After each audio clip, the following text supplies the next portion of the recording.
Hello, I'm Mark DeLuzio. Over the past century, our constitutional republic, grounded in the rule of law, has been transformed into a tyrannical democracy, orchestrated by unelected bureaucrats and globalists. The Constitution is now treated as a suggestion, not the law of the land. Welcome to the Constitution Solution, one podcast under God. Hi, I'm Mark's co-host, Suzette Lawrence. Our intention is to explore the Constitution and discuss how our freedoms and constitutional rights are violated by those very politicians who took an oath on the Bible to uphold it. Learn how the Constitution is the solution to our country's problems. What do we need to do to restore our inalienable and enumerated rights? Class begins now.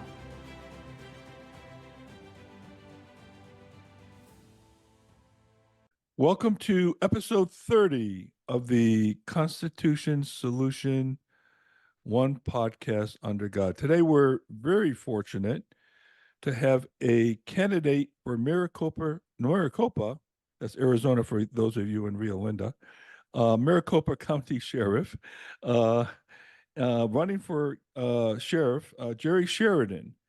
And Jerry and I now have met each other. We've known each other for, this goes way back to, I think, last Tuesday. But it was really nice to meet Jerry. And I really liked what he had to say when I met him about his thoughts about the job of being a sheriff. We're going to talk a lot about that. And maybe some of the things that are not happening in this state, in other places, with the sheriff's department. And a lot of people are saying, hey, I'm constrained by federal law in the Constitution. Well, that's crap. And I think Jerry's going to shed some light on that in a big way. And the more I listen to Jerry talk, the more I'm saying we got to get this guy in. He was also Sheriff Joe's number one right-hand man for 24 years, as Sheriff Joe was Maricopa County Sheriff, and has a lot of great experience. And boy, I tell you, there's nobody on the planet, I think, that's better positioned for this job than Jerry. So, Jerry, it was really great to meet you. And maybe you want to fill in a little bit more background on your background, and then we got some interesting things to talk about. So turn it back over to you. Welcome to the show. Well, thanks, Mark. I really appreciate it, and it was very nice meeting and talking to you last week. So our long-term friendship, I hope, will continue. So it will. It will. Let me make this as quick as possible. I spent 40 years at the Maricopa County Sheriff's Office, and I started out as a volunteer, as a reserve deputy sheriff. At the age of 18, back in 1977, you could be a sworn officer at the age of 18. It's since been raised to 21. But I did that. I worked in the jail for a short period of time in 1978, and I graduated as a deputy sheriff in March of 1979. It's been so long ago, I almost forgot. So I spent the next 40 years there, and it was a great ride. I loved going to work every day, no matter what I was doing, whether I was a detention officer in the jail, walking a cell block, or deputy sheriff walking down a dark alley at 3 o'clock in the morning by myself, because that's what deputies do. We don't have a lot of people around us like the municipal agencies do.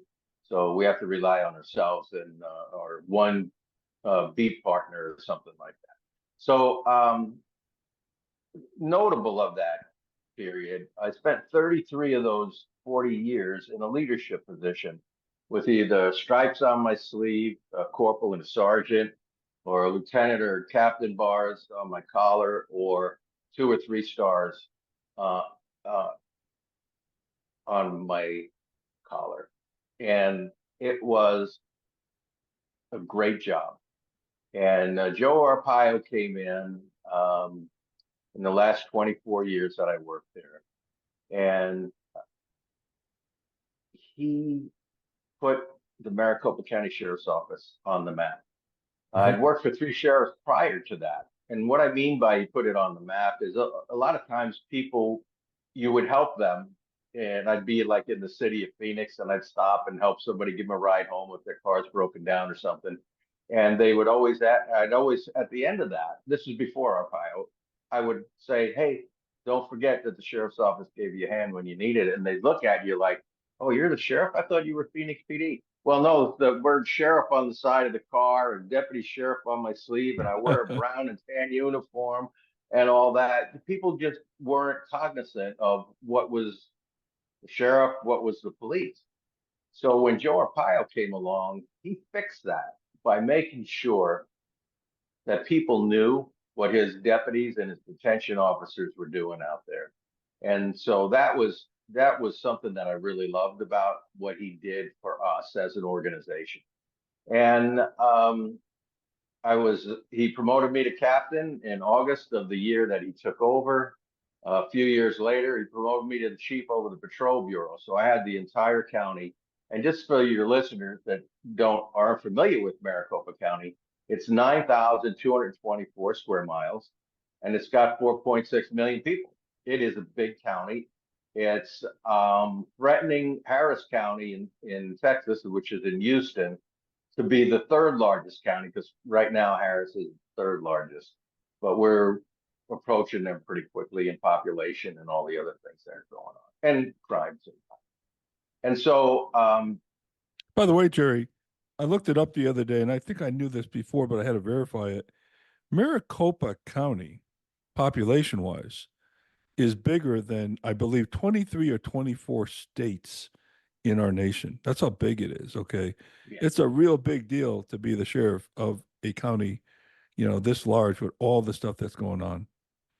Well, tell me about it. There's times on the campaign trail the last 20 months that it's taken me 2 hours to drive there Yeah, from my right. house.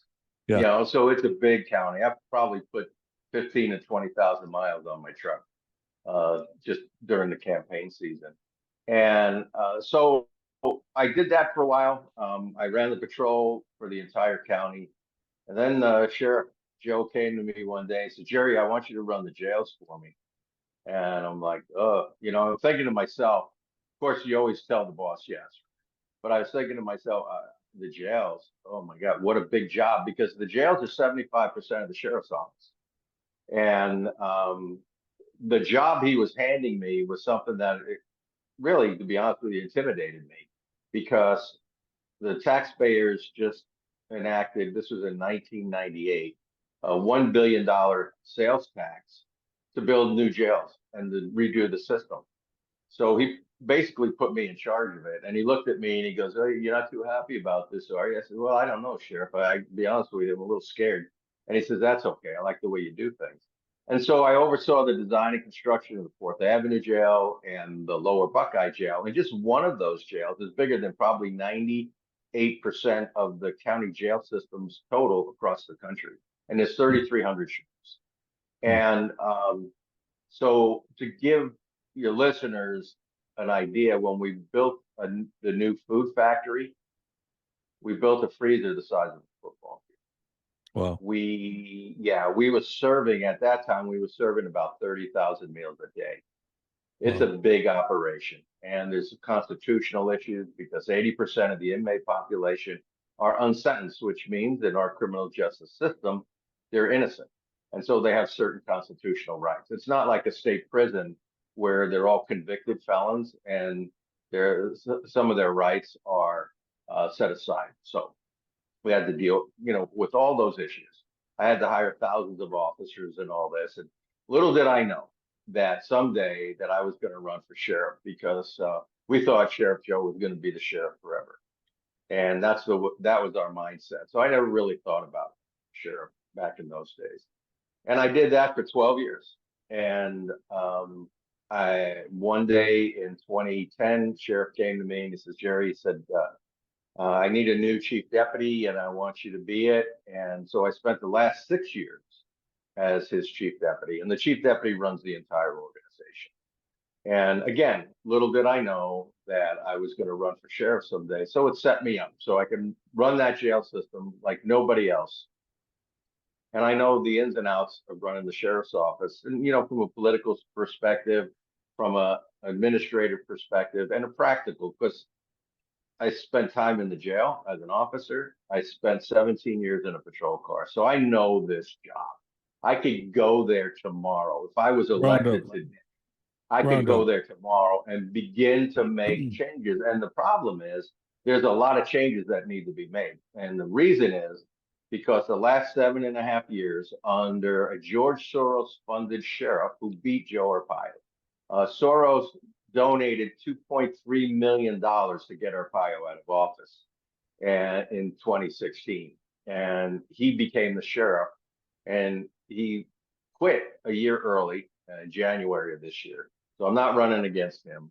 And so I am very confident that we'll get through this. And I put the time in. The last 20 months have been on hold, my personal life, to get this done. And so now we're working on raising money because I'm running against the Democrat. The Democrats fund their candidates. And so now the focus between now and November is to raise as much money as I can to get the word out to people that I haven't seen. You know, I've met tens of thousands of people, but there's over 2 million registered voters here in Maricopa County.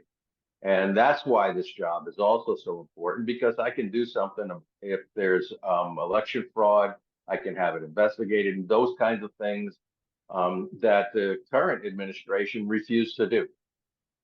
So that's important. And I understand all aspects of the job. You know, the sheriff, a lot of people don't realize this, but the sheriff is the only elected law enforcement official in the nation. Everyone else, police chiefs, the director of the FBI, you know, all the federal organ, they were all bureaucrats appointed by someone. The sheriff's the only one that's elected. And what that means is that the sheriff only reports to the people of that county. The Yep. sheriff doesn't report to the board of supervisors. The sheriff doesn't report to the governor. The sheriff doesn't report to the president of the United States. So that's what I always love about being a deputy sheriff, because I learned that from Sheriff Jerry Hill the day I graduated the police academy, as he told us that we were special because we were, and on the back of our ID cards, it said that we were to act as if he himself was present. Yeah. Well, you know, Jerry, Basically, it's interesting you giving say us that that because, authority. well, you know, as you know, I'm pretty good friends with Sheriff Joe Arpaio, and he told me once, he said to me, Mark, he said, if this was an appointed position, I would have lasted 2 years as Maricopa Sheriff, County Sheriff. I would have lasted 2 years. He says, I would have Yeah. been kicked out, but this is elected and the people elected him, you know, and so a lot of people may not understand around the country what the sheriff department means in Arizona relative to a lot of other counties and a lot of other states. Um, because here it is our backbone of law enforcement, along with the municipal police. But it's a lot different. And I came from Connecticut, and yeah, we had sheriff, but what the sheriffs there did is serve warrants. That's all they did. They were court appointed, and Mhm. and they were not the law enforcement force that you see. And then people might say, well, geez, Mark, why do you have a sheriff on a constitutional podcast? Well, a couple of reasons. Well, first of all, we talked about the deep state. We talked about globalism in a previous episode and the Mhm. Marxist agenda to take down our country. And then you just heard Jerry talk about George Soros spending $2.4 million to keep Sheriff Joe Arpaio out of that seat. Okay. I'll leave. I don't even need to explain, I don't think, why that was and how detrimental that was to our country. Why would you, as listeners, think Soros would spend that kind of money to get Penzone in on this, right? And here's a clue for you and Real Linda again. I love echoing Rush Limbaugh. It has to do with the border. Okay. It has to do with fentanyl. It has to do with globalism. It has to do with drugs. It has to do with child trafficking. It has to do with all that stuff that the left, the far left, supports. Okay. Whether they say it or not, they support it because their policies are driving that. So remember, we have an executive branch of this government, and their number one responsibility is to enforce the law. And Title 8 is the law that in question here relative to our borders and immigration, and it's just simply not being done. Okay.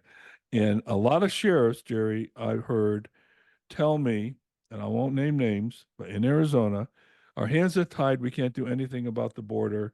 Federal law and the Constitution prohibits us from doing anything. And what's your opinion of that? Well, let's go back to the Constitution, right? The Constitution gives the federal government basically two powers. Number one is to protect the country from invasions and the military, right? And that's the military. And the second thing is intrastate commerce. And Right. so that part of the Constitution has been expanded and globalized to many things. And so all the other responsibilities were delegated to the states. It was the states, the people. That's why I love seeing "We the People" on the back of the windows in the cars and trucks here in Arizona, because they understand what that means. It's the people that the federal government should work for, and government together, all of it. And I understand that as somebody that's going to have a constitutional position as sheriff, that I report to those people. They're my bosses. And that has been lost for probably 150 years. Yeah. And so what has happened is the federal government has realized that, oh, wow, we can push the people around. And if you remember right, when the founding fathers wrote the Constitution and and the Bill of Rights, the first 10 amendments, they had just got done basically kicking the king out of the United States and putting together and making the United States of America. And so a lot of people have forgotten that. It's not taught in school. It's not taught in law school. And so maybe they get a couple hours, lawyers in law school, get a little snippet of constitutional law. But then these lawyers go on to be judges in the state level and in the federal level. And so that's why we've gotten away from what the Constitution really means. And it's the states' right. And thank God for Texas and pushing against the federal government and letting them enforce the immigration issues. And so here in Arizona, here's the problem, Mark. We have a liberal Democrat for governor. We have a liberal Democrat for attorney general. And there is no way that Arizona would backstand or take the position that Texas did. So what's the sheriff's authority in all that? Well, the sheriff can enforce the law. It's that clear. What we need is a law here in Arizona. And if you remember right, that was passed by our legislature, and the governor didn't sign it, to make it illegal to cross the border, a state law, so the sheriffs could enforce that. And so that's basically where we're at now. And so as part of this discussion, I have to also tell you that the sheriff gets the position of sheriff is in the Arizona Constitution. The sheriff gets his authority from 11-441. It's an Arizona revised statute. And there's a bunch of duties and responsibilities in there. But the sheriff gets his power from the people. Mhm. For example, if I was to take on a constitutional issue, right? And if I walk out on the federal courthouse steps and I'm standing there by myself or one or two people behind me, they will eat me for lunch. But if I do that and I have thousands of people standing behind me, that's where the sheriff, and they would not take me on. That's where the sheriff gets power from, we the people.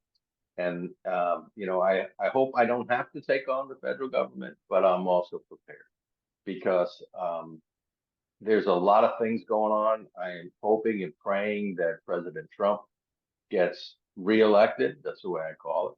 And he's going to put in the right people in this administration. Tom Homan, former ICE director under President Trump. I've met with him a couple of times. He came out here and helped me do a town hall in Phoenix.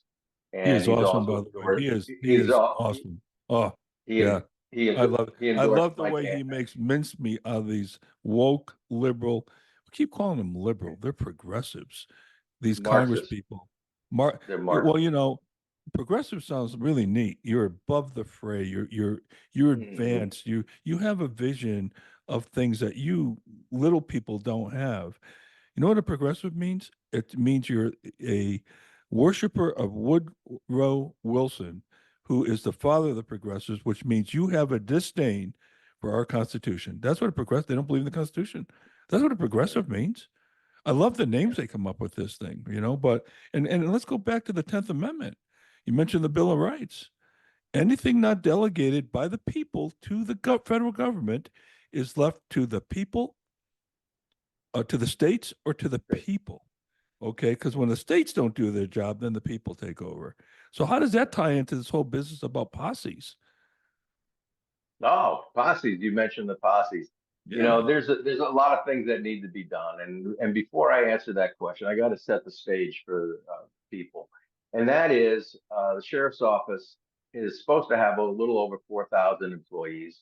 It's got a $532 million budget this year, and right now though, there's about 1,200 to 1,300. I can't get the exact number. It's hard to get it on that. People short. And so in the jails, there are about 900 officers short. Patrol staffing is about 50%. And the sheriff's office right now is not keeping people safe. Hey, And one of the, Arizona, Arizona residents listening to this, how do you feel about that? That we're, what'd you say, 1,300 short or so? How do yes, we feel about that, guys? yeah. Think about that. That to me is malpractice. I'm sorry. Hmm. So we had, uh, Sheriff Joe and I, we had a posse of 1,600 Hmm, people, hmm. citizens, that gave up their time and their money because they had to buy their uniform, their firearms, and everything. The only thing we gave them was a can of pepper spray and as many bullets as they needed to fill their magazines, right? So maybe 45, maybe a box of ammo. That's it. And so when this Soros guy came in, he did away with the posse. He fired them all, every one of them, and then made them reapply. And currently today, this is August of 2024. There's maybe 35 posse members out there, Wow. and they Wow. were force multipliers. They would ride in as a second man in the car with a deputy. They would run jail wagons, and what that means is deputy sheriff, let's say in Fountain Hills, for example, it's an outlying community on the other side of Scottsdale. Contracts with the sheriff for law enforcement. So if a deputy arrested somebody in Fountain Hills, the posse would come pick up the prisoner, take the drive, an hour drive downtown, wait 2 hours to get him booked, and the hour drive. So instead of the deputy being out of his beat for 4 hours, he was still there protecting the people. Nice. And it was they did a lot more than that. Believe me, we could spend a whole segment of time talking about the value of the posse. And they were vetted, they were trained, they were probably the most dedicated volunteers you'll ever find anywhere because they cared about their community and they wanted to help the sheriff's office keep it safe. Now, I hate to correct you in front of your listeners, but you said a word early on in your introduction. You called it the sheriff's department. It's not a department. A department means that it would be subordinate to the board of supervisors. Yeah, good point. Yeah. Okay. Yeah. Okay. The sheriff's office is the office of the sheriff, and it's the office of the people. No, So don't do that again. I will not make that mistake again because you're going to Okay. become sheriff, and I could just see you pulling me over and give me a ticket for no good reason. So Well, no, because you said department. it's a new violation that you're going to put into the statutes. That's right. But That's right. no, good point. Thank you very much for that. And so let me ask you. I mean, we all, hey, come on, we know the border is a big deal, but this might be a dumb question for me to ask. But what do you think the biggest issue is? Because you mentioned a couple issues here, and a lot of them having to do with crime, aren't to do with crime. It's how we're prepared to fight crime from the sheriff's office, right? Yeah. So that's really, I mean, you got to get your ducks in a row to be and clean up what this Marxist sheriff did to our, Right. not only to our county and to our state, but to our country. I have I have three big issues. So don't limit me to just one, okay? Because they're all equally serious and that affects the public safety. Yep. And so number one is the retention and recruitment of employees. Okay. I cannot do my job. We cannot fulfill our responsibilities to the community if we don't have the people. And so retention and recruitment. And believe it or not, I have some friends that have very successful international businesses. They have recruitment issues themselves. For example, one of these guys, what he does, he buys companies that are on the verge of, going up, going out of business. And he frequently has to hire employees. And so I've been talking to him about it. I've been talking to another guy who's a headhunter. And so I've got some ideas. And I'll tell you how bad this current administration has been on recruiting and retaining people is in August of the last year, I was invited by the PLE, which is the Phoenix Police Union, to go to a retention and recruitment seminar. I was the only MCSO command staff there, and I don't even work there anymore. Nobody. They sent nobody to this. There were police chiefs, lieutenants, captains in charge of personnel from just about all the other 25 municipal agencies. And MCSO has the biggest problem, and they sent nobody. So again, this is how the left does business. They destroy things. Now, if I was a conspiracy theorist, which I'm not, but I'll throw this out there. Boy, it sure was a way to defund the Maricopa County Sheriff's Office by this George Soros funded guy without anybody even noticing. Think about that. So I'm already working on that. That's number one. Number two is Maricopa County is not a border county with Mexico. However, there's some parts of Maricopa County that are 40 miles from the Mexican border, but probably the most common way that drugs come in through Maricopa County is through the Beagle Valley down by I-8 off by Gila Bend.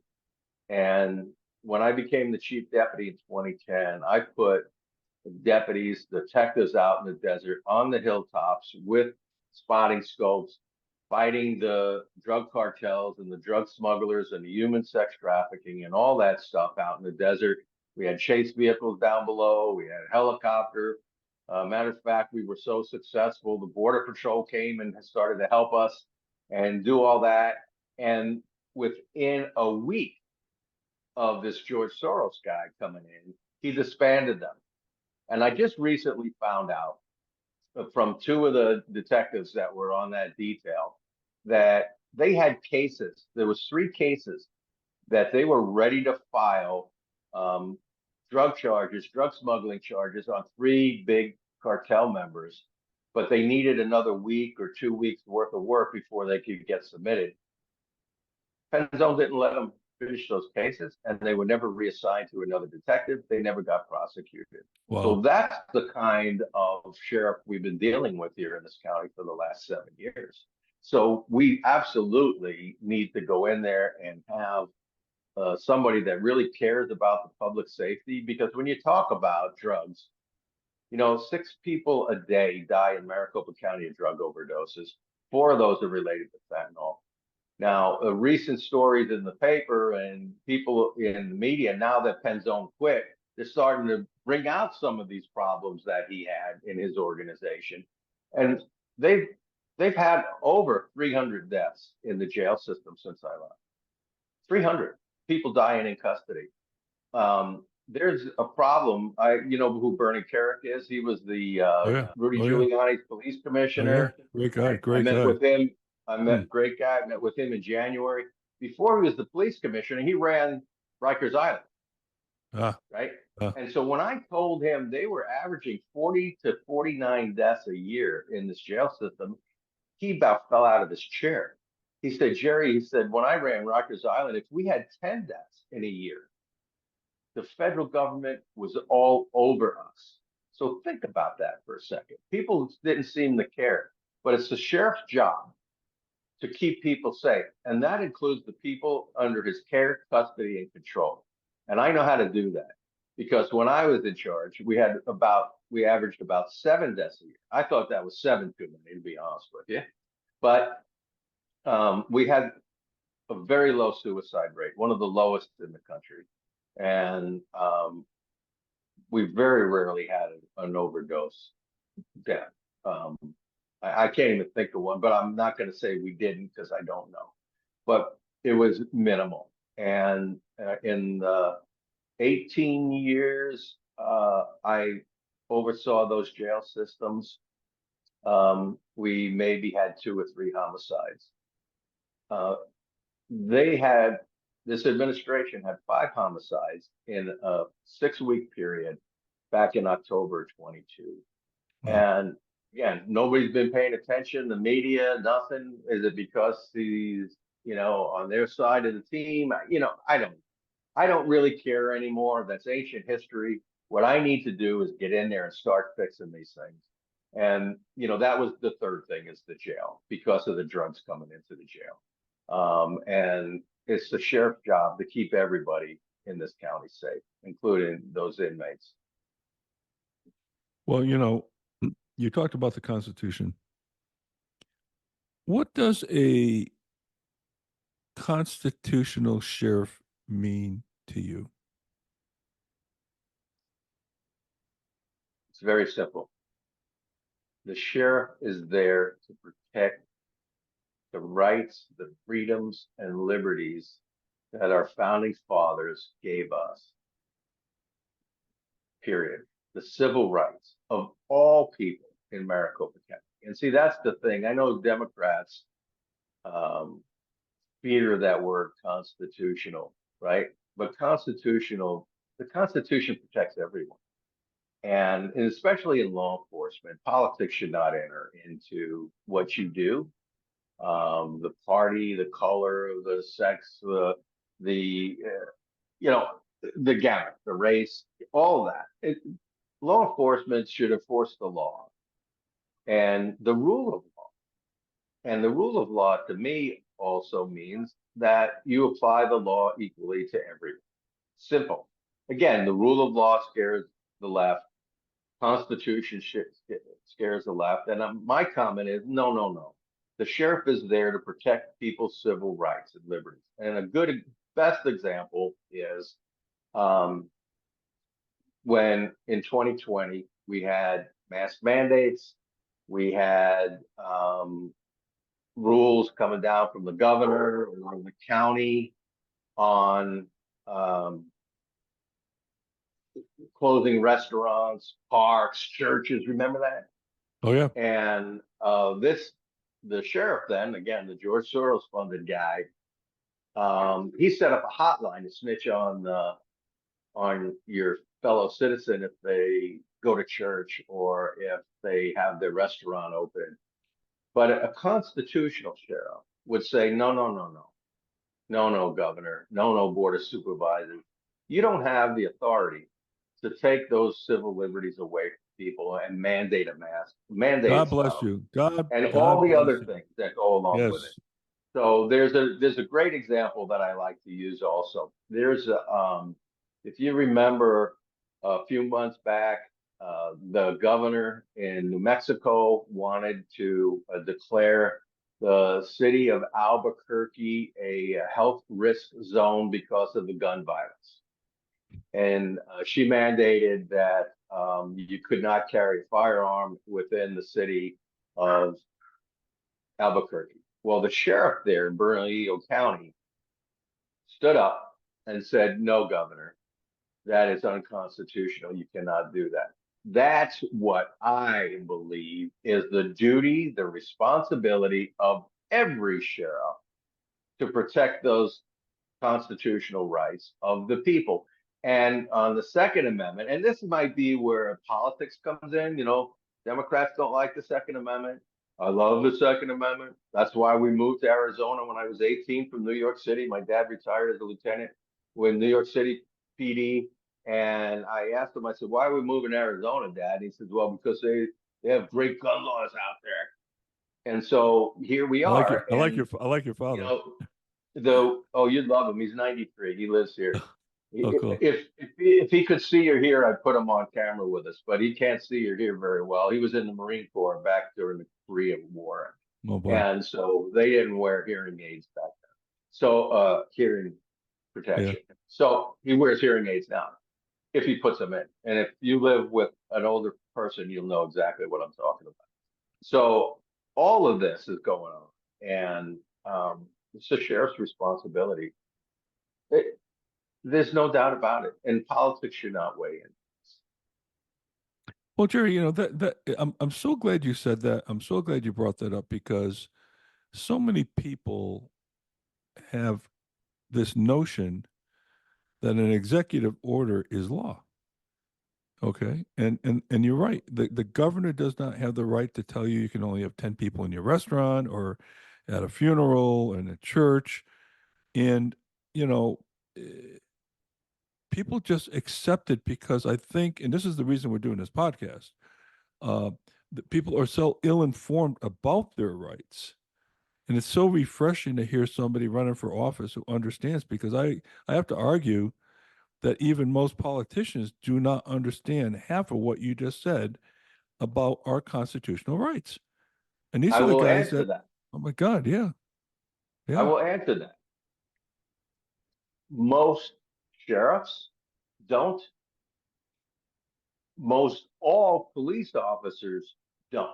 Hmm. Because if remember, I was absolutely disgusted. I don't remember where it was, maybe South Carolina, someplace back there, where they had closed the park. And there was a man out there on a Sunday afternoon with his daughter and their dog. And the police officers came out there and arrested this guy for being in the park by himself because the mandate was to close the park. And that is the most disgusting thing to me because all of us, we take that oath to protect the Constitution of the United States of America and in here in Arizona and the constitutional laws of the state of Arizona. And we all do that to our best. And that means protecting people's constitutional rights. And all elected officials take a very similar oath. It's just worded a little different, but we all basically pledge allegiance to the Constitution.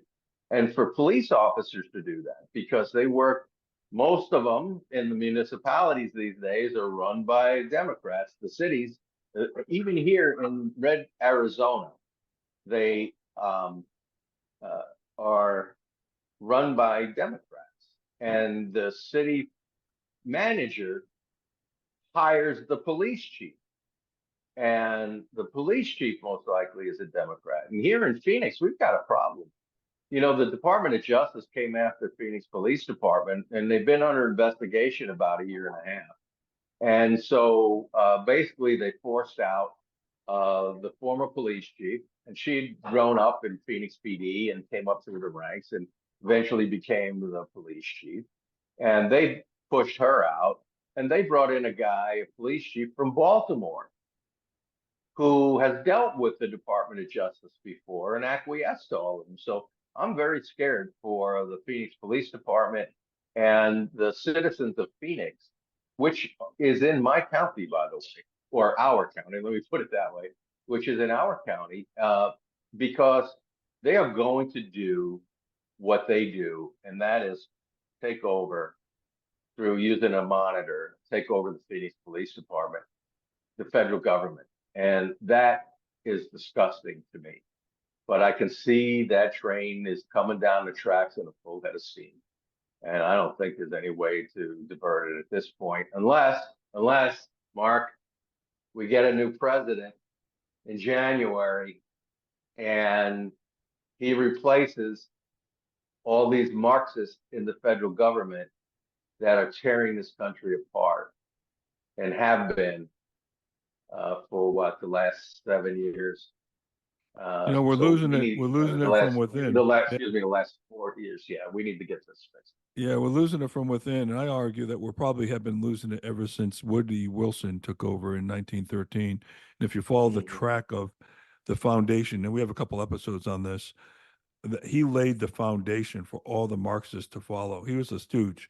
All the industrials put him in, like a lot of presidents are put in as stooges to do the bidding of the guys like Soros and people like that, the Klaus Schwabs and all those other clowns that are trying to run the world.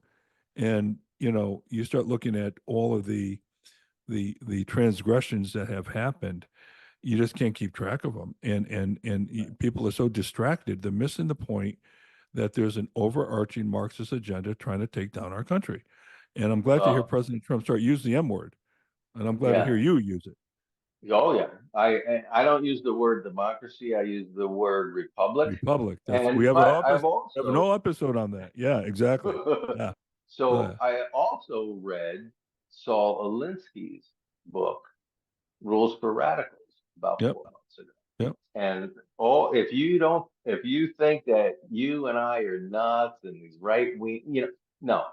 What we are is we're realists and we can see what's happening in front of us with this Marxist regime. And I hope and pray that the popularity of Harris is just a short bump in the road, because before they mentioned that she was going to be the presidential candidate, she had lower approval ratings than Biden did, and Right. now all of a sudden, oh yeah, everybody's rallying around. Well, they're just so fighting so hard because they know that President Trump will come in here, clean house, take care of business, and I can't wait for that to happen. And for me, from a law enforcement perspective, we need to get back to the rule of law. We need to get back to holding people accountable if they break the law. Period. End of story. And one of the other things back in 2020, the sheriff, one of the duties and responsibilities of the sheriff, and it's the third one in line, is to basically protect the public from riots and affrays.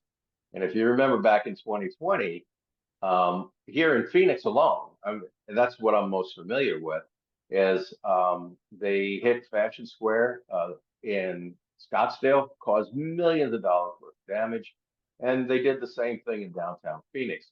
Well, the sheriff had hundreds of deputies ready to go and never deployed them. And I know that because I had deputies call me in Scottsdale and in Phoenix. They said, "Hey, Chief, we're here and we're ready to go, but nobody's deploying us, and they're tearing down, they're setting things on fire, they're breaking windows, they're looting and all this stuff." And so what a sheriff should do is go to the police chief and say, "Hey, chief, you need some help.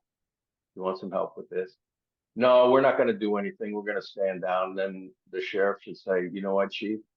I really hate to have to do this, but it's my duty to suppress riots.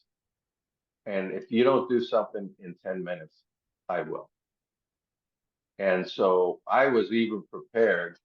I Some people say, "Well, what would you do? How would you disperse a crowd and all this stuff?" Well, I learned of a product they call it skunk water.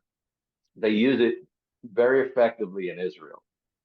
And basically, you shoot it out of a water cannon, and it covers people with water that smells like sewage. And it's disgusting. And it stays on you for days. And so as soon as they see the water cannon coming in Israel, now people know well enough that they're going to get the hell out of there, because you can't get away from it. And so I bought some of that stuff back in 2020. We did a little demonstration here. I've got 5 acres on my little ranch. I call it a ranch, but so we've got all that going on, and That's how I would do it. And that's how I would deal with the police chiefs. I don't want to step on their toes. It's not my job to make their life miserable, but it's my job to keep the citizens, all 4.6 million, whether they voted for me or not, whether they hate me or love me, it's my job to protect every darn one of them. Well, it's music to my ears because that, without law, I think one of the founding fathers said that without law and order, nothing works. You can't commence commerce, you can't run the government, you can't do anything. And we just have let our guards down on law and order, and it's all by design. I'm not thinking this is incompetence. None of this, to me, is incompetence. And when you look at the supremacy clause in the Constitution, it does say, yeah, the federal law is the law of the land, pursuant thereof, pursuant that it's in concert with the Constitution. And so there's so many laws right now that are unconstitutional, so many agencies that are unconstitutional. And you look at the oath that you mentioned, that you take, and that our representatives here in Arizona, for example, take, and all around the country. Very similar oath to be beholden to the Constitution, protect our rights, and all that, right? They don't have, and we have an episode on this somewhere back about nullification. And we have an episode that talks about it's not the representatives' right to nullify an unconstitutional law, it's their obligation to do so. And that's kind of what you're talking about here, which I love. I love to hear that. You know, I got to run I'm something gonna by you. before you go on, okay? I'm Sure, going to use a different word, okay? sure. Because it's the legislature that nullifies. It's the sheriff that interposes, okay? So if I have a citizen of my county that's saying, "Hey, there's no signatures on this search warrant. The FBI is trying to serve on my house." I would drive out there and take a look. And if that is not done according to the Constitution, signed by a magistrate, right? That's what it says, right? In the Fourth Amendment, I can interpose myself, which basically I stand between my citizen and the federal government and say, Yep, yep. "You're done here." And that's what the sheriff should do That's for awesome. his citizen, for her citizens. That is awesome. And I think there was a state somewhere, and I don't know where it was, maybe up north, where the I think that the either it was either the not the governor, but somebody else in government that said if maybe it was a mayor that said if the FBI comes in or any police come in and try to enforce a mask mandate and arrest people thereof, uh, we will incarcerate them. Okay, Mhm. and that crap happened, and it stopped overnight. It just stopped, right?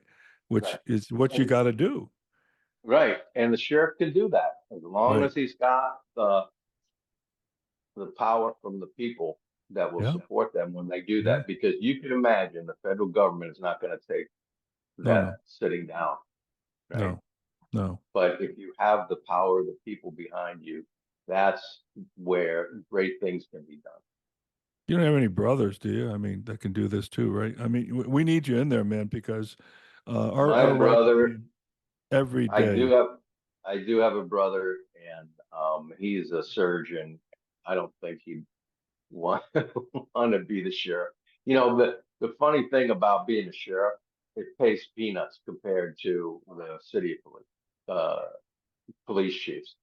You Yeah. know, the sheriff's salary here in Arizona is $101,000 Mm. a year. And, you know, the police chiefs make uh, probably $250,000, $300,000 a year for a job that really they only have the law enforcement side. And I say only, but I'm comparing that to the responsibilities of the sheriff that has the jail system, which is 75% of the sheriff's office, and all these other responsibilities given to him by the legislature. So the sheriff's job is very complicated, and I, some people say it's difficult, but to me, running for sheriff has been the difficult part, not being the sheriff, because I spent 40 years doing it. I know the workings of all the nuts and bolts of MCSO. I know where all the skeletons are hidden. I know what needs to be done.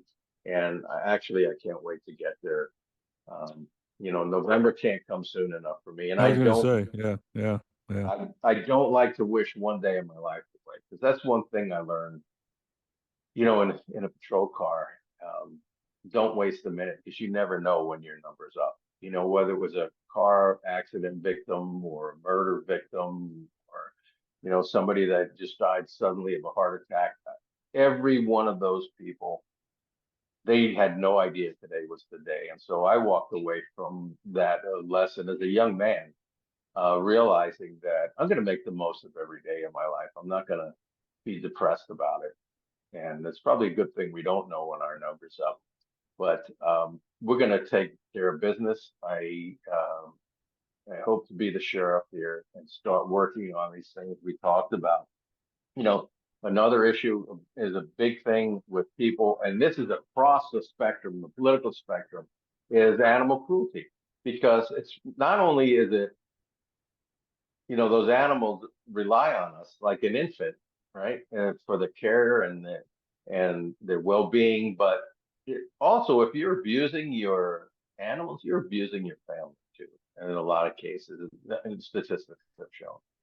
And nobody in this county, out of the 25 municipal agencies, has a unit dedicated to animal cruelty. And so I will bring that back. We had we had 4 detectives and a civilian investigator that took care of these animal cruelty cases. And there's been some disgusting things that people do to animals, and they walk because they don't really they don't get caught, they don't get an investigation done, and subsequently don't get prosecuted. So I'm going to take care of that too. Nothing drives me more crazy when something innocent like an animal, a child, an older person, or is defenseless gets abused. I mean, Yeah. I can't even tell you what goes through my mind when I see something like that. Let me throw something by. I heard this on the radio. I don't know, it was a couple months ago on one of the talk shows here in Phoenix. Um, they were interviewing a town councilwoman in Phoenix, and again, I don't remember her name, but I did want to put my hand through the radio and rip her throat out. Okay, um, she said they're short on police, and I don't know if you know the number in the Phoenix Police Department, but they're short on police just like the sheriffs are short on officers and sheriffs. Um, but they're down considerably. Okay, and so the commentator on the radio asked her, "Well, why wouldn't you reach out to some retired veterans who know how to use a gun, have seen battle before, have been shot at? Why wouldn't you?" She said, "Here's her answer." She said, "Oh no, they're far too violent. We're trying to recruit out of our community colleges to get somebody with a criminal justice degree." Okay, now I don't think there's anything wrong with bringing somebody in like that. But her whole notion that somebody who's experienced, who's been, battle tested, and she wants to go to a community college to bring somebody, I mean, what's next? Safe bullets that don't hurt you? I mean, I just heard that and I said, "Oh, you gotta be kidding me. You gotta be kidding me." These are the guys that went over. And, I have the utmost respect. And I said this on another podcast. I was on Elsa Kurt's podcast. She's a lady that imitates Kamala Harris, right? And her and I became friends. She was on mine and I was on hers.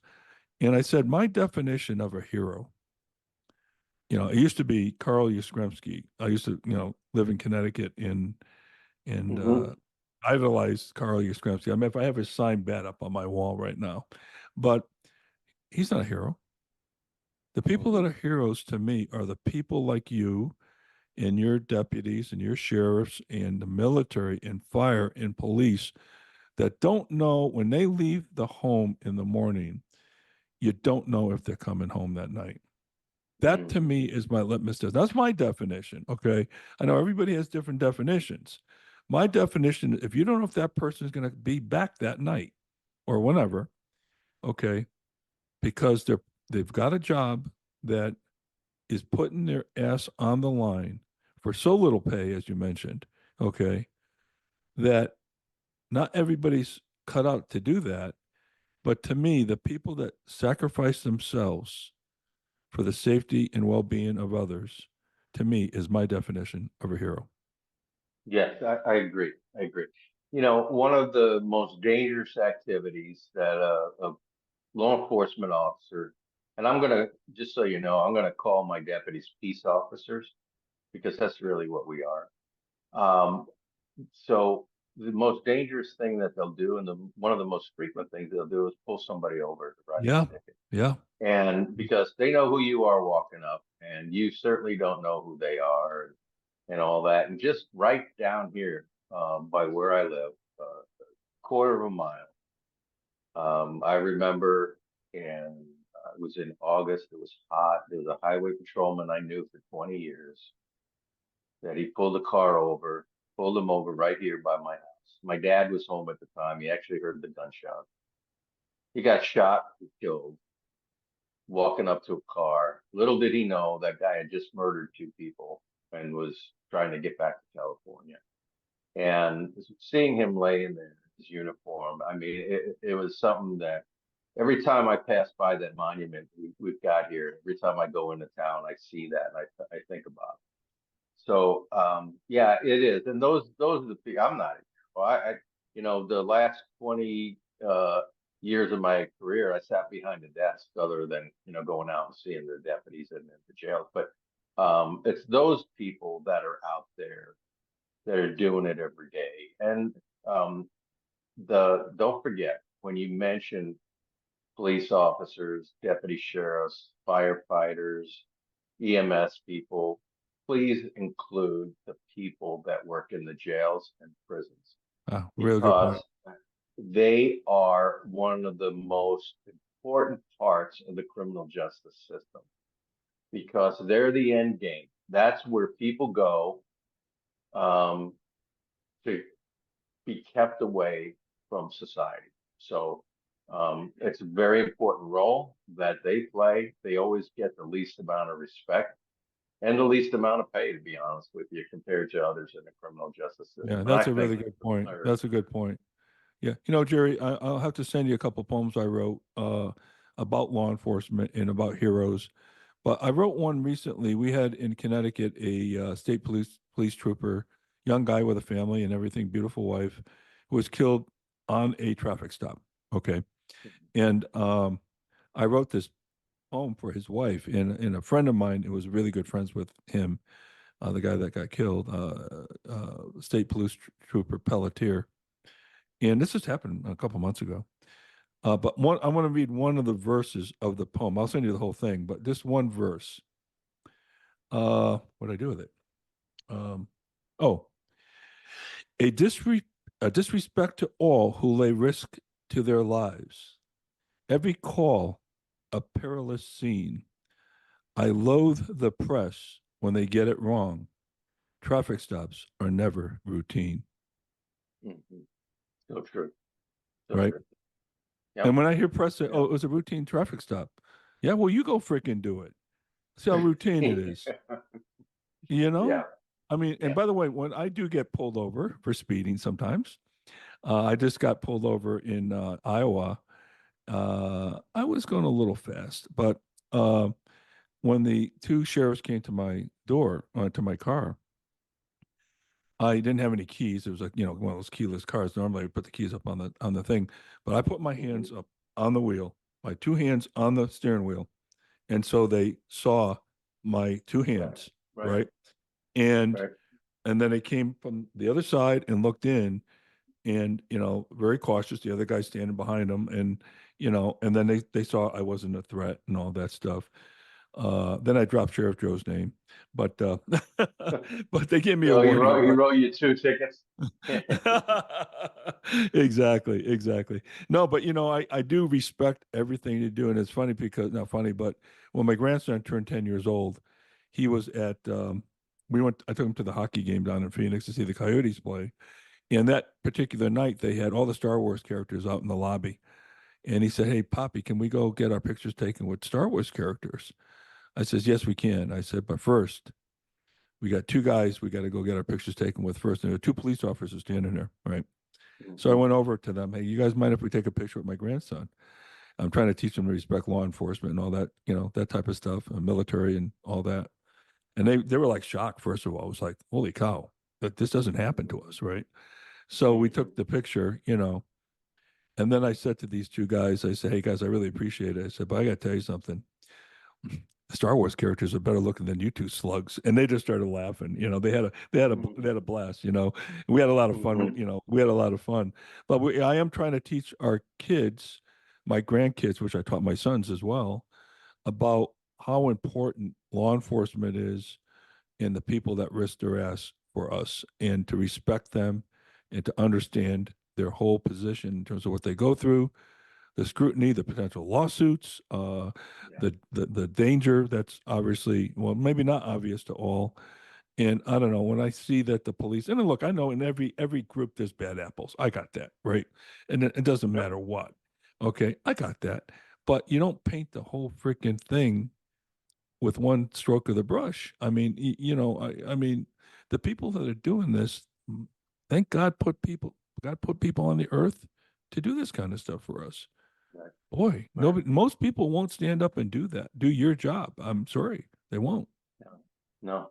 And I was looking at some salaries for the Arizona Diamondbacks, and I saw one of the players makes $2.6 million a year to play a game. And I always think about, our peace officers out there, firefighters, and what they get paid is nothing. And then I think about the people that work in the jails and the prisons, and they took away three years ago the state legislature without a peep from the sheriffs. They took away the detention officers, the corrections officers, 25-year retirement, and they just put money in a 401k for them. Well, the 401k, that's garbage right now with all the inflation and things going on. And so how are you going to recruit people? So, that's one of the things I need to work on is getting with the legislature, using the power of the sheriff to have them change that back to 25-year retirement. I need to work with, again, the power of the sheriff to get the Board of Supervisors to approve and act a dedicated pay plan for all MCSO employees, because we're the only law enforcement agency in the county that doesn't have a pay plan. So what that means is you could be a 19-year detention officer, deputy sheriff, and not be topped out in pay. While most police agencies are 6 to 9 years. Well, yeah, yeah. So these are the kinds of things that I'm going to need to work on. You asked before, there's a million of them, but as they come to mind as we talk, they're on my list of things that I need to get done, but I need to get there first. And we're probably coming up to the end, right? We've been talking for over an hour already. I don't know if you noticed that, but I did. No, And when you're having a good conversation, time flies. So I didn't notice it, but yeah, and we I'm so okay, Jerry. we've only scratched the surface Yeah, of no, I know, things too. I know. Well, maybe So that means we have to have you back. yeah.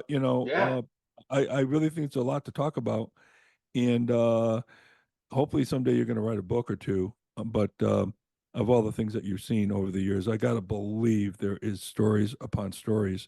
But it's so refreshing to me to hear somebody talk about the Constitution in their framework of what they're going to be doing. You're going to win. And I want to just let you know that you're always welcome to come back on. And you're also, if you ever need my help personally on anything that you're working on, uh, I'm even cheaper than your salary. I'll come for nothing. No, very good. Well, I could use what did Soros give? You get 2.3 million. So if you're offering that to help me get elected, that would be great. I could take your 2.3 million. That would be awesome. Yeah, And yeah. I'm going to write the check. I'll write the check today. okay, And we'll okay, see how that works. And then you'll probably come and arrest me for bouncing a check. yeah. So maybe and here's my pitch. Okay, uh, the Democrats fund their candidates. Right. They don't play games. And I tell this to just about every Republican crowd that I've talked to in the last 20 months, Republicans are cheap. You have a candidate that you like and support. Damn it, open your wallet, spend 20 bucks, 50 bucks, Right. $100, 6,650, which is the max an individual can give, and send it to them because they need that money to advertise and all that. And me, I don't spend it to put gas in my truck, and I've probably driven 15 to 20,000 miles, and I get 15 miles to a gallon. So you can figure out what it's cost me out of my own pocket every week, well, Mhm. 150 to 200 bucks, and that's okay. That's my part of my contribution, plus my time, obviously. But do that and make sure you do that. And we as candidates, we make it easy. You can go to my website, Sheridan number 4 Sheriff 2024.com, and there's links on every page to donate. And makes it very easy. It's not as easy as buying something on Amazon, but it's close. And please do that. I've already Not done just it. for It's me. not, it's easy. It is Thank easy. you. And I'll tell you, and by the way, we'll make sure we get that label across the screen for you as well. We'll get your website up there as well. But yeah, I implore you to do that because, and by the way, the earlier the better. I've run for office before, Jerry, as you know, and you need the money now. Okay. Mm-hmm. It's not like, well, I'll do it a week before the election. You need it now in order to generate the things you need to do to get known, to get your message out. It's all about communication and all that. And so don't hesitate, like Jerry said, after this, after you watch this, go right, you're on a computer already when you're watching this, go right to that website and do your thing. So That'd be great. And everybody talks about the elections November 5th. Well, it is, but that's the final day. And here in Arizona, which 80% of people in Maricopa County vote from early ballots, right, they get dropped in the mail October 9th.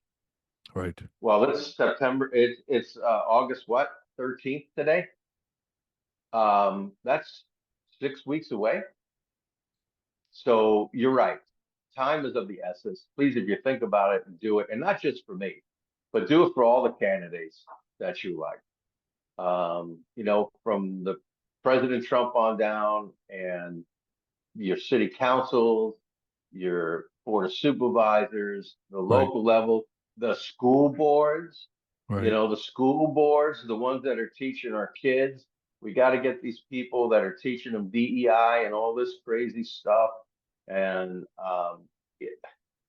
let's get back to school boards teaching reading, writing, arithmetics, and the history of this country and the Constitution Yeah, the from the right ground history, up. the right history. The right history. Yeah, So, exactly. Jerry, this has been great. I really appreciate you coming on the show. Again, anytime you're more than welcome. You want to pop on and talk about whatever you want to talk about, just my number. And I really am looking forward to you winning and then cleaning up this county because it has turned into a mess. Okay. By the way, I live in North Scottsdale. I can look outside my back door and see the house across the street in my backyard. I have about 2 acres here. Mm-hmm. There was a kidnapping there. There was a kidnapping there. They took the guy. Mm-hmm. He brought some woman home. They broke in. They kidnapped him, took him to the ATM. As they're discussing what they're going to do with his body, the speed camera went off down on Pima Road, and it took a picture of the guy driving the car. So they decided not to kill the guy.